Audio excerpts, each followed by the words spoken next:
नमस्कार मेरे प्यारे दोस्तों, मैं आपके अपने चैनल RWP एकेडमी में आप सभी का तहे दिल से स्वागत करता हूं। हम इससे पहले सूत्रकाल में रामायण के बारे में हमने चर्चा की थी। रामायण की जो पुस्तक है उसके बारे में मैंने बताया था कि रामायण को आदि ग्रंथ या आदि महाकाव्य भी कहा जाता है। ठीक है, रामायण के रचयिता महर्षि वाल्मीकि जी हैं। इनके इसमें मूल श्लोक 6,000 थे और बाद में इसमें 24,000 श्लोक हो गए, तो इसे चतुर्विंशत संहिता भी कहा जाता है।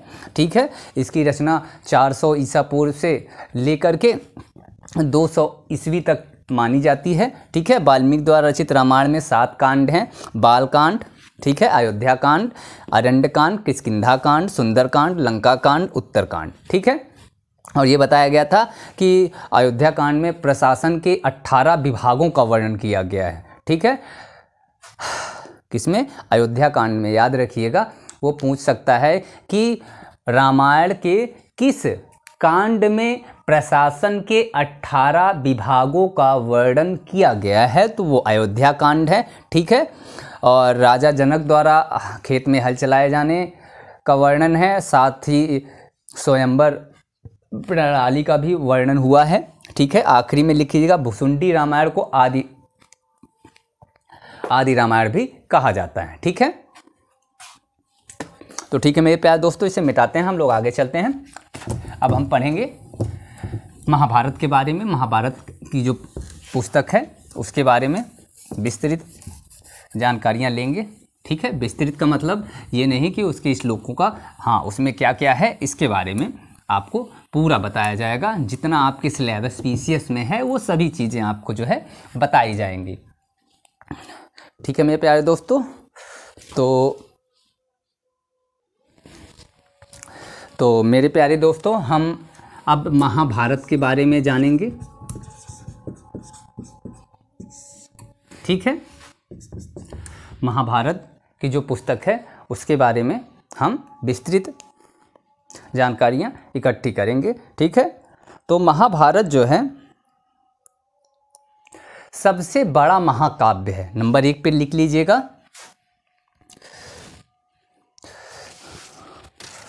महाभारत नंबर 1 डाल के, महाभारत सबसे बड़ा महाकाव्य है।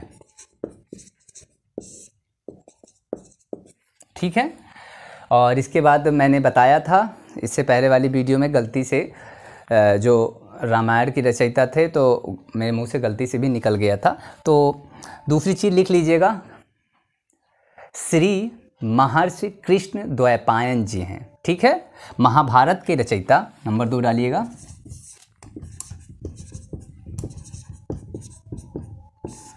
महाभारत के रचनाकार। ठीक है, श्री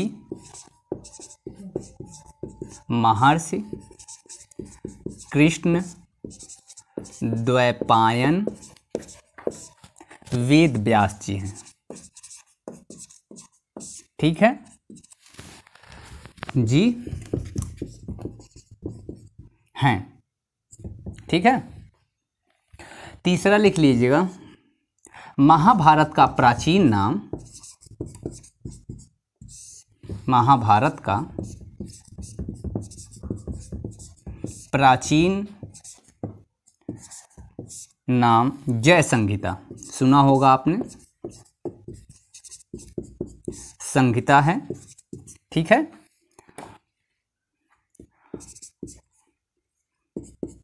और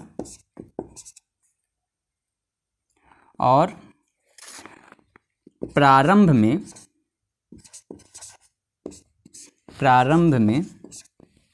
महाभारत में 8,800 श्लोक थे। प्रारंभ में महाभारत में 8,800 श्लोक हैं। अगर पूछ लेगा मूल, ठीक है, मूल श्लोकों की अगर संख्या पूछेगा तब भी बताइएगा 8,800। ठीक है, तो महाभारत में जो है मूल श्लोकों की संख्या 8800 है और बाद में श्लोकों की संख्या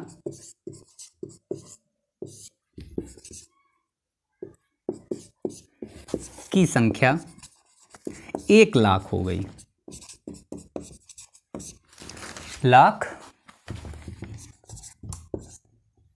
हो गई और इसका नाम महाभारत का या जय संहिता का, और जय संहिता का नाम, और इसका नाम सत सहस्त्र संहिता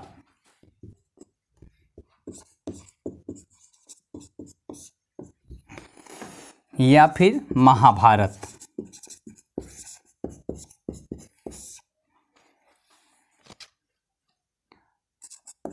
पढ़ा। ठीक है, ये चीज़ें समझ में आ रही हैं आपको?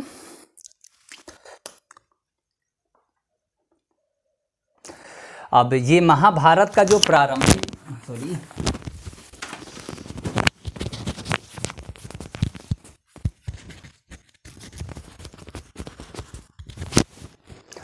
महाभारत का प्रारंभिक उल्लेख अश्वलायन जी का गुह सूत्र में इसका उल्लेख मिलता है। ठीक है, नंबर 4 डालिएगा।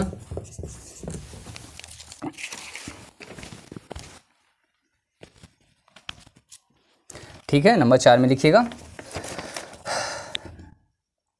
महाभारत का प्रारंभिक उल्लेख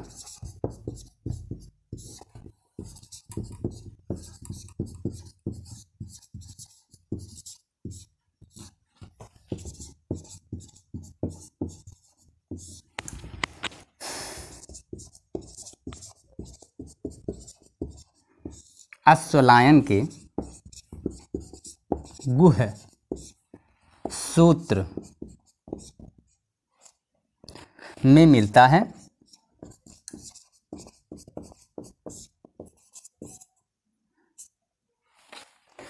महाभारत में जैसे रामायण मैंने बताया था कांड होते हैं, और रामायण में कांड थे जैसे बालकांड, लेकिन महाभारत में पर्व हैं। ठीक है, तो महाभारत में 18 पर्व का उल्लेख है, लिख लीजिएगा 5वें लाइन में।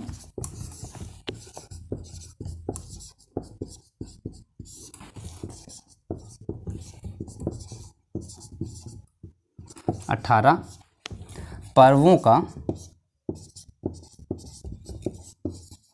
उल्लेख किया गया है।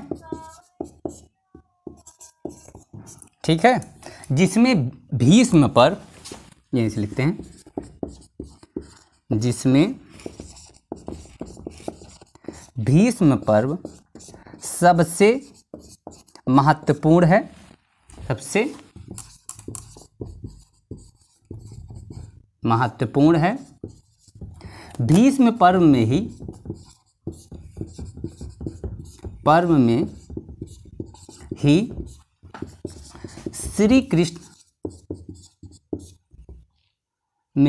श्री कृष्ण जी ने अर्जुन को गीता का उपदेश दिया है।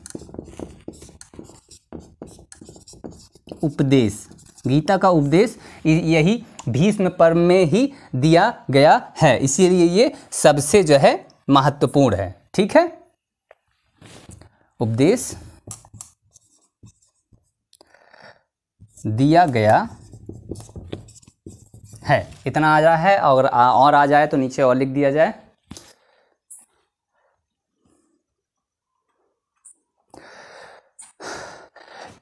छठवां यहाँ पे डाल के लिख लीजिएगा, महाभारत की रचना की तिथि। ठीक है, 4000 ईसा पूर्व से 400 ईस्वी तक, 400 ईसा पूर्व से लेकर 400 ईस्वी तक माना गया है। ठीक है, महाभारत की रचना की तिथि 400 BC, 400 BC मतलब 400 ईसा पूर्व से लेकर 400 ईस्वी या फिर AD तक। ठीक है, महाभारत की रचना की जो तिथि है 400 BC से लेकर 400 ईस्वी तक मानी गई है। ठीक है, इतना लिख लीजिए, फिर मिटाते हैं। आप लोग वीडियो को रोक लीजिए, इसके बाद फिर हम आगे चलते हैं।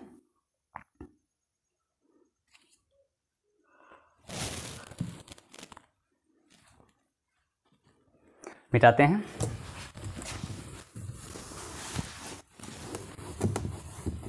कौन सा नंबर था? 5वां, 6वां हो गया था, 7वां चलना है।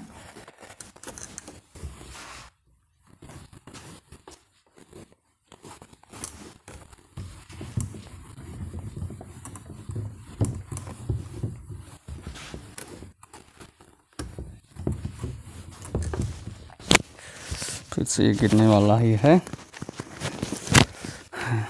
इसका तार बड़ा लंबा है, फंस जा रहा है बार बार।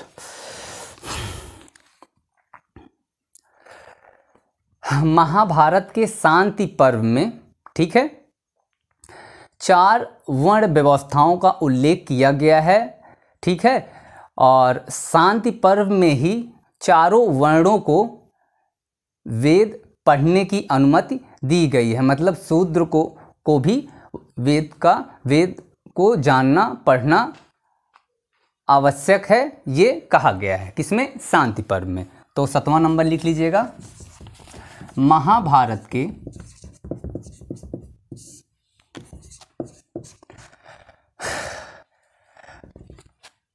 सर्वप्रथम लिखिएगा यहाँ पे, सर्वप्रथम। ठीक है, पहली बार। ठीक है, चारों वर्णों को वेद पढ़ना चाहिए, ऐसा कहा गया है। सर्वप्रथम महाभारत के शांत पर्व में, शांत या शांति होना चाहिए, शांति पर्व में ही वर्ण व्यवस्था का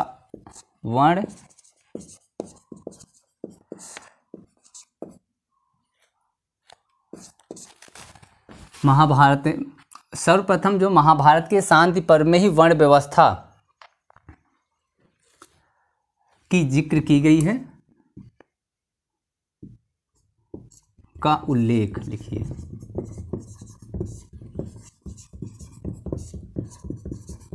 गया है, जिसमें चारों वर्णों को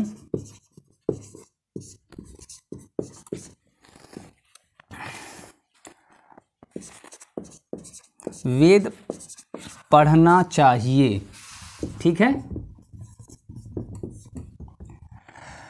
चाहिए, और लिखना चाहो तो अर्थात शूद्र को भी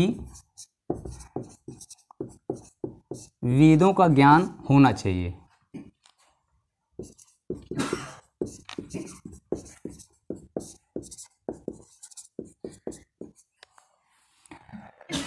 आठवां लिखिएगा। महाभारत में द्रौपदी को पंडिता कहा गया है। क्या कहा गया है? पंडिता। नंबर लिखिएगा। महाभारत में 8वां नंबर, महाभारत में ही द्रौपदी को, रामायण में ही द्रौपदी को पंडिता कहा गया है।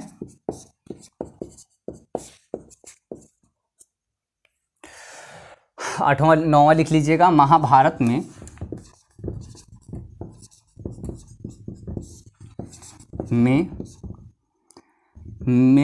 महिलाओं या